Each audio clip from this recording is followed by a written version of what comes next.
सुजाता ने अपने मन में ये बात रख ली। उद्दालक ऋषि ने विचार करा कि मेरी बेटी का विवाह किसके साथ करूं। इतने सारे शिष्य थे, उसमें से एक शिष्य था कहोद। कहोद ऋषि के साथ सुजाता का विवाह कर दिया। सुजाता और कहोद दोनों साथ रहने लगे। बेटी ने अपने पिता के बतलाए हुए ज्ञान को इतना धारण कर लिया था, सुजाता ने इतना ज्ञान को धारण कर लिया था, इतना धारण कर लिया था कि उसका जो गर्भ ठहरा, गर्भ में जो बच्चा था, जब कहोद ऋषि सुजाता का पति जब कहीं अपने ससुर के कहने पर, जब ससुर आते नहीं आश्रम को संभालने के लिए, विद्यार्थियों को पढ़ाने के लिए, और कह देते कहोद जाओ आज तुम शिष्यों को पढ़ाओ, तो कहोद ऋषि जब अपने शिष्यों को पढ़ाते ससुर के कहने पर, तो जो धर्म पत्नी थी उसके गर्भ में जो बच्चा था, कहोद ऋषि एक श्लोक बोल दिए। श्लोक जैसे ही बोला तो गर्भ का बच्चा बोला कि ये श्लोक गलत है, इसको सही करो। गर्भ का बच्चा बोलता है ये श्लोक गलत है, इसको सही करो। कहोद ऋषि को क्रोध आ गया, अपनी पत्नी को घूर कर देखा क्रोध में कि मेरे पत्नी के गर्भ में जो बच्चा है वो भीतर से बोल रहा है। कहोद ऋषि को क्रोध आया और हाथ में जल लेकर उसने श्राप दे दिया कि मेरी पत्नी के गर्भ में जो बच्चा है वो विकलांग पैदा हो।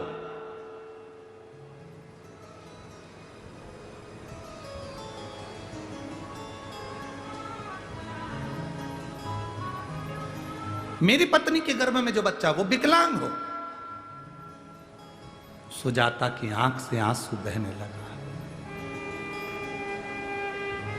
सुजाता रो पड़ी, हाथ में जल का पात्र सुजाता के। आश्रम में जो शिव जी का मंदिर था वहां जल चढ़ा रही थी। नैनों से जल बह रहा था। बाबा दूसरे से क्या आस रखूं, मेरे पति ने मुझे श्राप दे दिया कि तेरे गर्भ में जो बच्चा है वो विकलांग पैदा हो।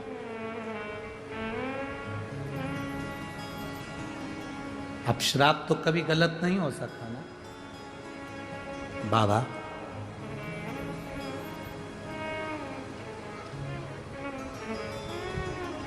अब आपको संभालना है।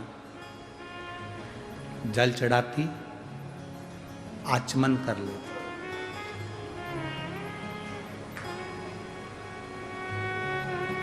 कभी आपने देखा होगा, आप लोगों में से कितने लोगों ने देखा, सुनने के बाद हाथ उठाना, अभी नहीं हो, कितने लोगों ने देखा किसी को ये कार्य करते हुए? कभी आप लोगों ने देखा होगा कि जैसे ये शिवलिंग है, ये जलाधारी है,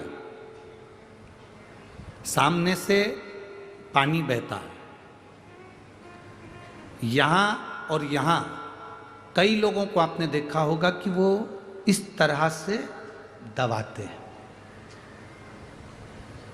जो शिवलिंग है, शिवलिंग जलाधारी, यहाँ से पानी बहता है, ये गोल, और यहाँ पानी अपन चढ़ाते हैं तो वो पानी बहकर इधर निकलता। तो ये जो चरण जैसे बने, आप लोगों ने कई भक्तों को देखा होगा कि वो जल चढ़ाने के बाद वहाँ ऐसे ऐसे शिव जी के उन भाग को दबाते हैं। आप लोगों में से किसी ने देखा है कभी? शिव कृपा करे।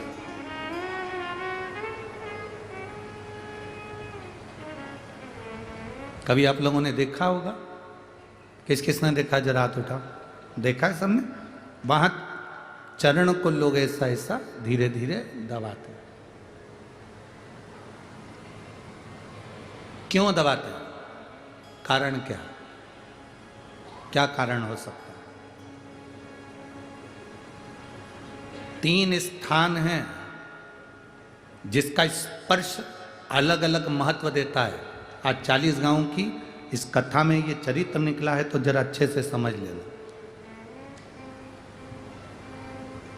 40 गांव की कथा प्रभु श्री राम शिव महापुराण की कथा जो चल रही है, अवध में राम जी विराजमान होने वाले हैं, उसकी प्रतिष्ठा उत्सव के अवसर पर उसको अच्छे से समझ। 3 जगह स्पर्श करने का फल क्या है? एक जहां से जलाधारी से पानी बहता है, जो गणेश और कार्तिकेय का स्थान है, उधर हम दबाते हैं, स्पर्श करते हैं, एक वो स्थान। दूसरा, बीच में जो अशोक सुंदरी की जगह है वहां स्पर्श करते हैं। और तीसरा, जो गोल जलाधारी का जो भाग गोल है हम उसका स्पर्श करते हैं। ये 3 जगह, अब उसको समझेंगे। 3 जगह स्पर्श